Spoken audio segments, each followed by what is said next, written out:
এই বিরাট কাঁঠাল ধরতে পারবো তো?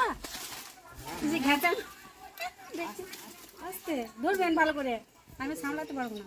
কি করে খাচ্ছেন? হ্যাঁ ঠিক আছে, ব্যাস আমি একা পারবো না গো, বিরাট ভারী পড়ে যাবো।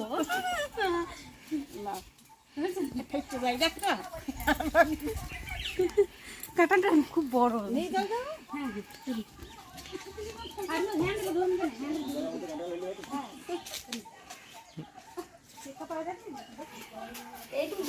যতগুলো কাঁঠাল ছিল তার থেকে বেশি বড় কাঁঠাল। কি রকম ছিল না, গাছ পাকা কাঁঠাল তো খেতে খুব মিষ্টি হবে, দারুণ মিষ্টি হবে। নমস্কার বন্ধুরা, কুকিং বাই অঙ্কিতা চ্যানেলে সকলকে জানাই স্বাগত। আজকে আমি চলে এসেছি একটা ব্লগ ভিডিও নিয়ে, আশা করি ভালো লাগবে। তো সকালবেলাতেই আমি একটা কাঁঠাল কেটে নিয়ে এলাম। কাঁঠালটা গাছে পেকে গিয়েছিল আর খুব তুলতুল করছিল, একটু বেশি পেকে গিয়েছিল, তাই কাঁঠালটা কেটে নিয়ে চলে এসেছি। আর কাঁঠালটা ছাড়ানো আমি দেখাইনি, তো পরে ভিডিওতে আপনাদেরকে দেখিয়ে দেবো। তো আমি কাঁঠাল কেটে নিয়ে আসার পরে আমি চলে এলাম রান্নাঘরে আমি ঝিঙে, মসুর ডাল বানাগুলো ওগুলো কেটে নিয়ে ধুয়ে আমি সেদ্ধ করতে দিলাম। তারপর আমি মশলা বাটতে দিলাম। তো মশলা আমি একসাথেই বেটে নিয়ে আদা, রসুন, লঙ্কা, জিরে সব একসাথেই বেটে, তো মশলাটা আমার বাটা হয়ে গেল। মশলাটা এবার তুলে নেব। এরপর আমি কিছু সরষে আছে, যেহেতু টক বানাবো তাই আমি সরষেটা বেটে নিলাম। আর আমি মশলাটা একটু বেশি বেটেছি রাতে রান্না করার জন্যে, রাতেও রান্না হয়, ওই জন্য আমি একটু বেশি করে বেটেছি। তো সরষেটা আমার বাটা হয়ে গেল, তুলে নিলাম। আর এইদিকে আমি ঝিঙে মসুরটা সেদ্ধ করতে দিয়েছিলাম, ঝিঙে ডাল হবে বলে। তো আমাদের ঘরে প্রায় ঝিঙে ডালটা হয়, যেহেতু ঝিঙেটা গাছে আছে, তো ঝিঙেটা আমরা নানান রকম করে বানিয়ে খাই। তো আমার ডালটা সেদ্ধ হয়ে গিয়েছে, নামিয়ে নিলাম। এরপর আমি ডালটাকে চুকে নেবো। তো আমি অন্য একটা কড়াই চাপিয়ে দিলাম। তো কড়াইটা গরম হয়ে গিয়েছে, কড়াইয়ের মধ্যে তেল দিয়ে দিলাম, একটা শুকনো লঙ্কা, একটু 5 ফোড়ন, একটা তেজপাতা আর কিছু রসুন থেতো করে রেখেছিলাম দিয়ে দিলাম, একটু পেঁয়াজ কুচি।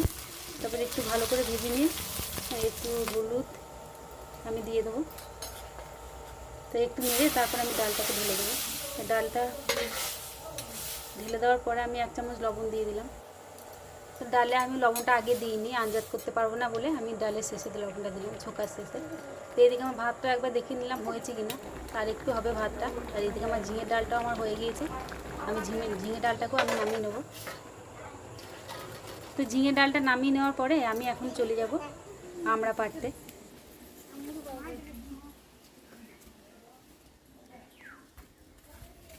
আচ্ছা আমরা আছে, হ্যাঁ তাও পড়বে আরে আমরা পারবো।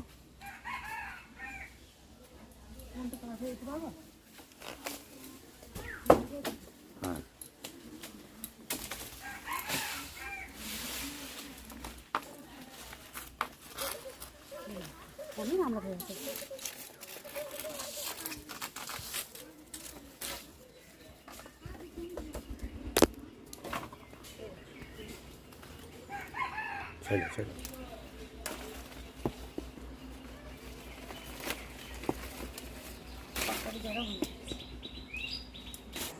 আমি আমরা পাতে গিয়েছিলাম, আমার এইদিকে ভাতটা চাপানো ছিল, তো মা ভাতের মাঠটা গড়িয়ে দিয়েছিল। আর ভাতে কিছু কচু আর কিছু আলু দেওয়া ছিল, সেগুলো মা দেখেনি, তো আমি এসে বার করলাম। কচুটা দিয়েছিলাম আমি টকের জন্যে, আর আলুটা দিয়েছিলাম ভর্তার জন্যে। তো তাড়াতাড়ি হবে বলে একসাথে সব ভাতের মধ্যে দিয়ে দিই, গ্রামের রান্না বান্না সবই তো জানেন। তো আমি কচু আলুটা বার করে নিলাম। তো এরপরে আমি যে আমড়া পেরে নিয়ে এসেছিলাম, সেই আমড়াগুলোকে আমি সব জলের মধ্যে দিয়ে দেবো, ধুয়ে নেওয়ার জন্যে। তো সব জলের মধ্যে দিয়ে দিলাম। আমি সব আমরা নেব না, তো কিছু কটা আমরা কেটে নেব। তো 4-5টা আমরা কেটে নিলাম। এবার কড়াই চাপিয়ে দিয়েছি, কড়াইটা গরম হয়ে গেছে, তেল দিয়ে দিলাম। এবার বড়িগুলো আমি একটু লাল লাল করে ভেজে নেব। তো বড়িটা আবার ভাজা হয়ে গেছে, তো বড়িটাকে আমি এবার তুলে নেব। আজকে আমি বড়ি দিয়েই বানালাম। তো তেলের মধ্যে 5 ফোড়ন, একটা শুকনো লঙ্কা কেটে দিয়ে তারপরে আমড়াগুলো দিয়ে দিলাম। তো আমড়াগুলো একটু লাল লাল করে ভেজে নিয়ে তারপরে আমি ওর মধ্যে দিয়ে দেবো 1 চামচ লবণ আর 1 চামচ হলুদ আমি দিয়ে দিলাম। তো টকে খুব বেশি মশলা লাগে না, তো ওইগুলো দিয়ে আমি একটু নেড়ে চেড়ে ভালো করে কষিয়ে নেবো। তো কষিয়ে নেওয়ার পরে আমি জল দিয়ে দিলাম, একটু বেশি করেই জল দিলাম। তারপর কচুগুলোকে আমি সব ছাড়িয়ে নেবো। ছাড়িয়ে নেওয়ার পরে আমি ঝোলের মধ্যে দেবো। খুব বেশি কচু আমি দিইনি, 3 থেকে 4টে কচু দিয়েছি। তো কচুগুলোকে আমি খুন্তি দিয়ে দুফাক করে তারপরে ঝোলের মধ্যে ছেড়ে দিলাম। এরপরে এইদিকে যে কলাইয়ের বড়ি, কাঁচা কলাইয়ের বড়ি আমি ভেজে রেখেছিলাম সেটাকেও দিয়ে দিলাম। তো আমার টকটা যতক্ষণ না ফুটছে ততক্ষণ আমি এইদিকে যে আলু ভর্তা করতে সেদ্ধ করতে দিয়েছিলাম সেগুলো আমি ছাড়িয়ে ভর্তা করব। তো পেঁয়াজ লঙ্কাটা আমি আগেই ভেজে নিয়েছিলাম। তো আলু ভর্তাটা আমার হয়ে গেল। এরপর আমি ঝোলটা ফুটে এসে এরপর আমি যে সর্ষে বেটে রেখেছিলাম ওটা আমি জলে গুলে তারপরে আমি টকের মধ্যে দিয়ে দেবো। এদিকে টকটা আমার একটু ঘন হয়ে আসুক, সর্ষেটা দিয়েছি তো একটু ঘন না হলে অসুবিধা আছে। আর ওইদিকে আমি কিছু আম নিয়ে চলে এসেছি, আমাদের গাছের আম। তা আমাদের গাছে 2-3-4টে গাছ আছে আমাদের বাড়িতে। তো আম খেতে খেতে যখন বিরক্ত লেগে যায় তখন ভাবি যে ও আমটাকে আমি অন্যরকমভাবে করে খাবো।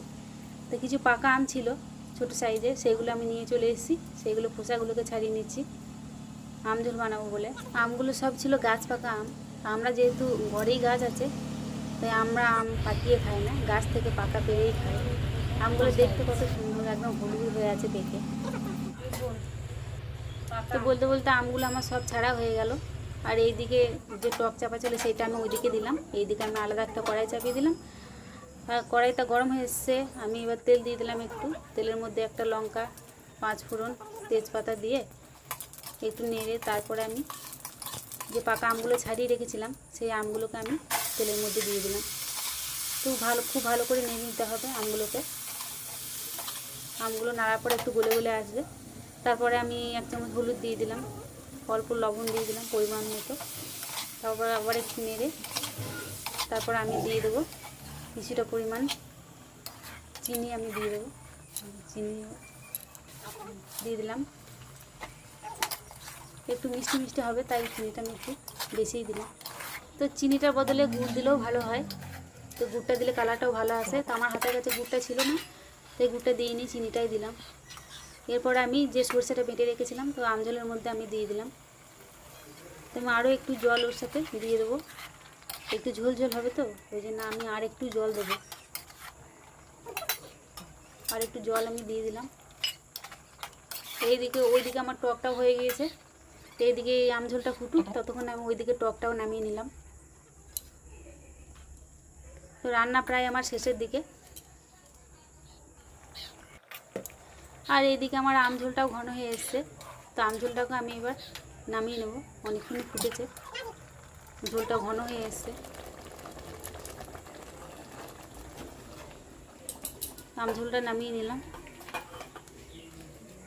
আজকে আমার রান্না শেষ। তা আরেকবার দেখিয়ে দিই রান্নাগুলো। এদিকে আছে ঝিঙে ডাল, আলু ভর্তা, আম ঝোল আর কচু দিয়ে আমরা টক বানিয়েছি, কচু বড়ি আমরা দিয়ে টক বানিয়েছি।